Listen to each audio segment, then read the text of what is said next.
ونعوذ بالله من شرور أنفسنا ومن سيئات أعمالنا من يهده الله فلا مضل له ومن يضلل فلا هادي له ونشهد أن لا إله إلا الله ونشهد أن محمدا عبده ورسوله. قال الله تعالى في القرآن العظيم وفي الفرقان المجيد بعد أعوذ بالله من الشيطان الرجيم بسم الله الرحمن الرحيم. إن الله وملائكته يصلون على النبي يا أيها الذين آمنوا صلوا عليه وسلموا تسليما. صدق الله مولانا العظيم. قال سيد الأنبياء والمرسلين محمد رسول الله صلى الله عليه وسلم لا يؤمن أحدكم حتى أكون أحب إليه من والده وولده والناس أجمعين. صدق رسول الكريم صلى الله عليه وسلم. அரசாட்சி ரணதாக்கி அதன் சாட்சி நபியாக்கி அழகாட்சி புரிகின்ற பேரரசன் அல்லாஹுவை பெரிதும் புகழ்ந்தவனாகவும் மக்கத்து ராஜா மதீனா ரோஜா எம்பெருமானா ரசூலை கரீம் ஸல்லல்லாஹு அலைஹி வஸல்லம் அவர்களுடைய சிறப்பான துஆ பரக்கத்தை கொண்டு இரவுரை ஆரம்பம் செய்கின்றேன். ஆரம்பமாக இஸ்லாத்தின் காணிக்கையாகிய சலாத்தினை எம்பெருமானா ரசூலை கரீம் ஸல்லல்லாஹு அலைஹி வஸல்லம் அவர்களின் மீதும் அவர்களுடைய சொல் செயல்களை அப்படியே பின்பற்றி வந்த உத்தம சத்திய சஹாபாக்கள், தாபிஈன்கள், தபஅ தாபிஈன்கள், இறைநேச செல்வர்களான அவுலியாக்கள் மற்றும் பெருமானாருடைய புனிதம் நிறைந்த மாதத்திலே புனிதம் வாய்ந்த சுப்ஹான மௌலித் ஷரீஃபை ஓதி முடித்துவிட்டு நாம் எல்லாம் பெருமானாருடைய அன்பை பெற்றவராக இருந்து கொண்டிருக்கின்றோம்.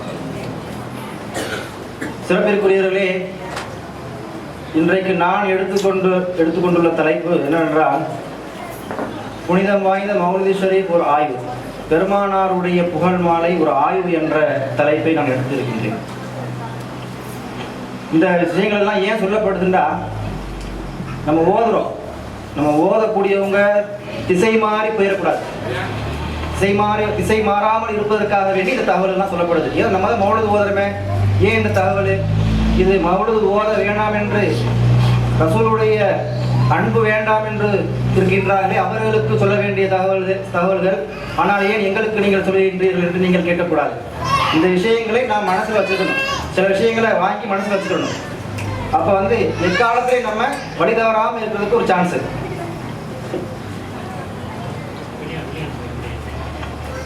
இப்போ இன்ஷா அல்லாஹ் முழுக்க மௌலித் ஷரீஃபை பற்றி தான் பேச போகிறோம்.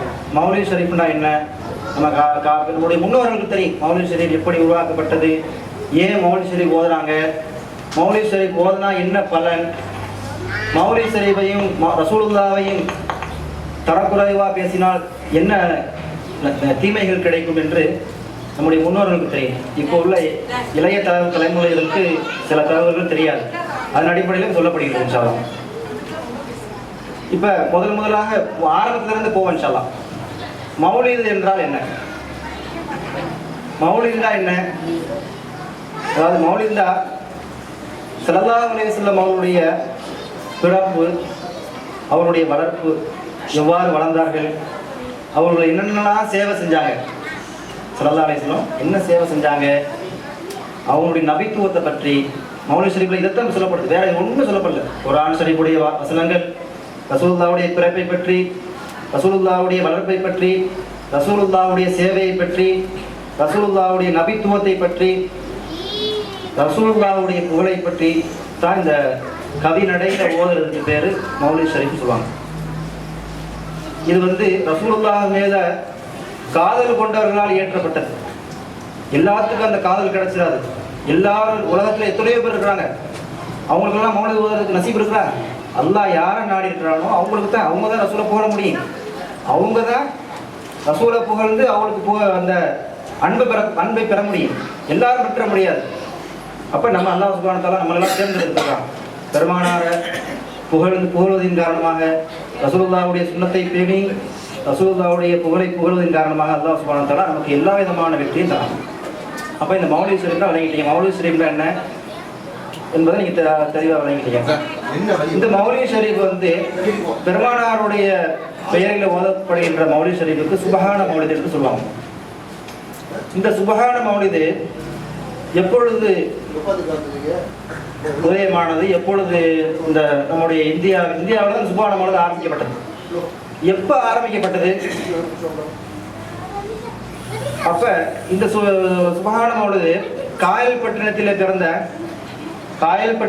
பிறந்து கீழக்கரையில இன்றும் அடக்கமாகி வாழ்ந்து கொண்டிருக்கின்றார்களே சதகத்துல்லா அப்பா, ஷேக் நாயகம் சதகத்துல்லா அப்பா, அவங்க தான் இந்த மௌலித் ஷரீஃபை அரபு நாட்டுக்கு போனாங்க. அரபு நாட்டுக்கு போயிட்டு, அரபு நாட்டில் இருந்தது இந்த மௌலித் வரிகள் எல்லாம். இப்போ சில பேருக்கு கண்ணு தெரியாதனால அவங்களுக்கு தெரியாது. மௌலித் ஷரீஃபை பற்றி விளக்கம் இல்லாதவங்க, போதிய அறிவு இல்லாதவங்களுக்கு மௌலிதுனா என்னென்ன தெரியாது. மௌலிதுடைய வரிகள் எல்லாம் பெருமானார் ஸல்லல்லாஹு அலைஹி வஸல்லம் அவருடைய ரௌலா ஷரீஃபில் எழுதப்பட்டிருக்கு. யா சய்யிதி யா ரசூலல்லாஹ் அப்படிங்கிற ஒரு பைத்து, மற்ற ஏனைய அதிகமான பைத்துகள் ரசூலுல்லாஹுடைய அந்த மக்பரா, அந்த ரவுலா புனிதமிகு அந்த ரவுலா ஷரீஃபினுடைய மேல் முகட்டிலே எழுதப்பட்டிருக்கிறது. அப்ப இந்த மௌலித் ஷரீஃபினுடைய தோற்றம் எங்கண்டா அரபு நாட்டில் தான். முதலாக எங்க இந்த மௌலித் ஷரீஃப் தோற்றம் ஆச்சுன்னா அது அரபு நாட்டில் தான். அரபு நாட்டுக்கு சதகத்துல்லா அப்பா கீழக்கரையிலிருந்து அரபு நாட்டுக்கு போறாங்க. போயிட்டு அங்க இருந்து கொண்டு வர்றாங்க இந்த மௌலிதினுடைய தொகுப்பு நூல்களை. அங்கிருந்து கொண்டு வந்து அவங்க சரி பார்க்குறாங்க. சதகத்துல்லா அப்பா சாதாரணமானவங்க கிடையாது. அவங்க எப்படின்னா கசீதாய வித்ரியா என்ற பெரிய கல்வி கடல். அவங்க அரபு உலகமே அவங்க எழுதுன அந்த கவிதையை பார்த்து வியந்து போற அளவுக்கு அவ்வளவு திறமை அல்லாஹ் சுப்ஹானஹு வ தஆலா அவங்களுக்கு கொடுத்துருந்தான். கவி எழுதுவதுல சிறந்தவங்க யாருன்னா அரபு நாட்டை சேர்ந்தவங்க தான். ஏன்னா அவங்களுக்கு தாய்மொழி அரபி லாங்குவேஜில் அவங்க தான் ஃபஸ்ட்டாக வருவாங்க. இப்போ நம்ம தமிழ் லாங்குவேஜில் உள்ளவங்க அவங்களோட ஈக்குவல் பண்ண முடியுமா? முடியாது. அப்போ அதில் தேர்ச்சி பெற்றவங்க அவங்க சதகத்துல்லா அரபியர்கள் தான் அந்த முதலிடம். ஆனால் சதகத்துல்லா அப்பா எழுதுன அந்த கவிதைகள் ரசூலுல்லாஹ் மேலே பாடியது இன்னும் எங்கள் ஊரில் சித்தாரகோட்டையில் எங்களுடைய முன்னோர்கள் மித்ரியா ஷரீஃப் கொண்டு ரமலான் மாதத்தில் ஹிஸ்பு ஓதுவாங்க. 30 நாளும் தராவிய தொழுகைக்கு பிறகு குர்ஆன் ஷரீஃப் ஓதுவாங்க.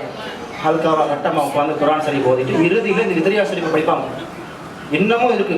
இன்னமும் இஸ்தாரோடைய போனீங்கன்னா ஒவ்வொரு நோன்புலையும் ஹிஸ்பு ஓதுறதுக்கு பிறகு நடக்கும். அந்த வித்ரியா ஷரீஃபை சதகத்துல்லா அப்பா எழுதுறாங்க. அது மட்டும் இல்லாமல் காயல்பட்டினத்திலையும் தொடர்ந்து இந்த வித்ரியா ஷரீஃப் நடந்து வருகிறது. இந்த வித்ரியா ஷரீஃப் அந்த எழுதுறதுல அரபு உலகமே வேந்து வச்சான். அந்த அளவுக்கு திறமையாகவும் ரசூலுல்லாஹ் மேல அவ்வளோ அன்பு கொண்டு அரபிக் கவிஞர்களாலே எழுத முடியாத அளவுக்கு ஒரு திறமையான ஒரு கவிதையை நம்முடைய சதகத்துல்லா அப்பா அவங்க எழுதியிருந்தாங்க. அதான் கசீதா வித்ரியா. அவங்க தான் இந்த மௌலித் ஷரீஃபை எழுதினாங்க. அவங்க வந்து வாங்கிட்டு வந்து வச்சு சரி பார்த்தாங்க. இந்தியாவில் கொண்டு வந்து வச்சு பார்த்து அவங்க பெரிய ஞானி, அல்லாஹ் தஆலா அவங்களுக்கு பெரிய இன்பம் கொடுத்துருக்குறான். அவங்க அதை சரி பார்க்குறாங்க. சரி பார்த்து இதில் உள்ள எல்லாம் சரிங்கிற ஒரு முடிவுக்கு வந்த பிறகு நம்முடைய இந்தியா முழுவதும் பிரதிகளை அனுப்புகிறாங்க. அப்போ தான் இந்த சுபஹான மௌலித் ஷரீஃப் வந்து ஆரம்பிச்சு. இந்த சுபஹான மௌலிதுடைய அந்த கிதாபில் ஒரு பாதி பைத்துகள் இவங்க எழுதுதான். பாதி பைத்து தான் அரபு நாட்டிலேருந்து கொண்டு வந்தது. பாதி பைத்துகள் அந்த அடிப்படையிலேயே கொண்டு வந்த அந்த பைத்துகளுடைய அடிப்படையிலேயே இவங்க எழுதினாங்க. எழுதி அது இந்த இந்தியா முழுவதும் ஒவ்வொரு பகுதிக்கு அனுப்பப்பட்டு கூறப்பட்டு வந்தது. ஆமாம். அடுத்து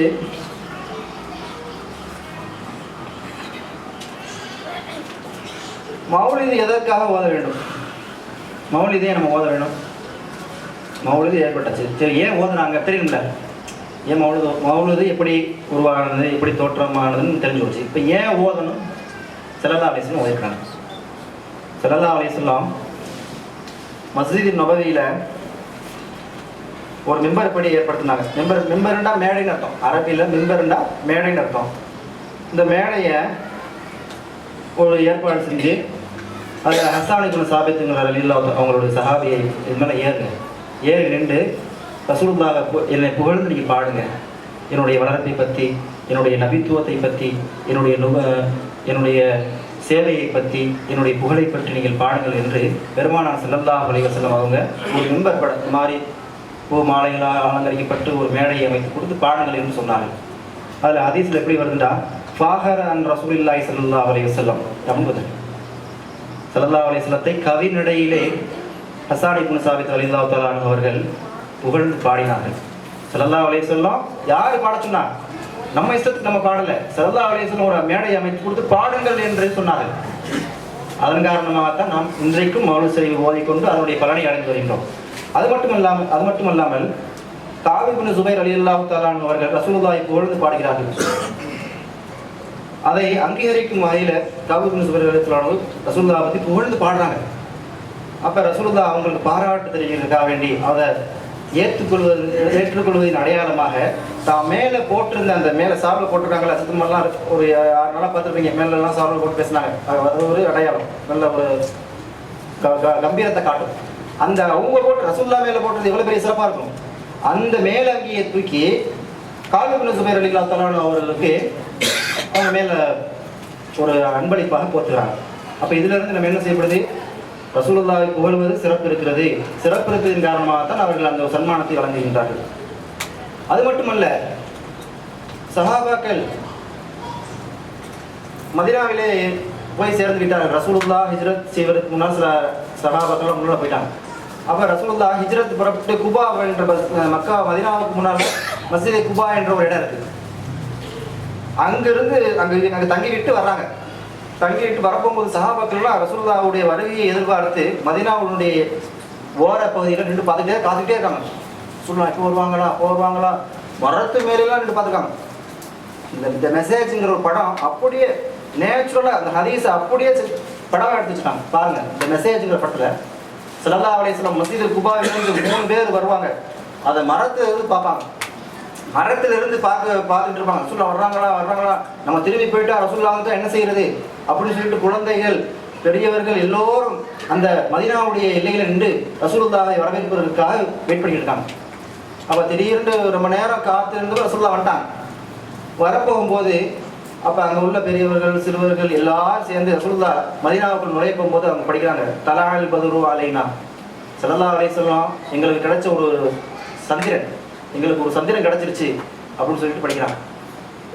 அப்போ நம்ம அப்படி சஹாபாக்கள் படிச்சனாலும் நம்ம இன்னைக்கு நம்ம அன்த ஷம்ஷுன் அன்த பதுருன் அப்படின்னு சொல்கிறோம். யார் படித்தாங்க? நம்ம படிக்கலை, சஹாபாக்கள் அன்றைக்கு படித்தாங்க, அன்சாரிகள் அன்றைக்கு படித்தாங்க. அதன் காரணமாக நாம் படிக்கின்றோம். சஹாபாக்களும் அன்சாரிகளும் படித்தாங்க, அதன்படி அந்த அந்த ரசூலுல்லாஹை புகழ்வதன் காரணமாக அவங்களுக்கு சவால் கிடைச்சி ரசூலுல்லாஹ்வுடைய அன்பை பெற்றாங்க. நாமும் அன்பை பெற வேண்டும் என்பதற்காக வேண்டித்தான் நாமும் அவர்களுடைய வழியில் நாம் சென்று வந்திருக்கிறோம்.